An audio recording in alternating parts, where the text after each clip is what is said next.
بسم الله الرحمن الرحيم عن أنس رضي الله تعالى عنه قال ضحى النبي صلى الله عليه وسلم بكبشين أملحين أقرنين ذبحهما بيده وسمى وكبر الحديث رواہ البخاری۔ حضرت انس رضی اللہ تعالیٰ عنہ سے روایت ہے، فرماتے ہیں نبی کریم صلی اللہ علیہ وسلم نے سینگوں والے سیاہ سفید دو مینڈھے قربانی کیے اور حضور علیہ صلاۃ والسلام نے اپنے دست مبارک سے ان کو ذبح کیا، اللہ کا نام لیا اور تکبیر کہی۔ دوستو، نبی کریم صلی اللہ علیہ وسلم اپنے قربانی کے جانور کو اپنے ہاتھ سے ذبح کیا کرتے تھے، اور روایات میں آتا ہے حضور علیہ صلاۃ والسلام جب جانور کو لٹا لیتے تھے تو پھر یہ دعا پڑھتے تھے،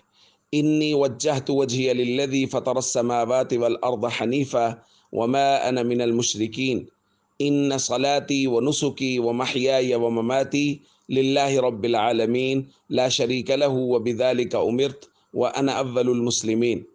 پھر حضور علیہ صلاۃ والسلام یہ دعا پڑھتے، اللہم منک ولک، اے اللہ تیری ہی توفیق سے ذبح کر رہا ہوں اور تیری ہی رضا کے لیے ذبح کر رہا ہوں۔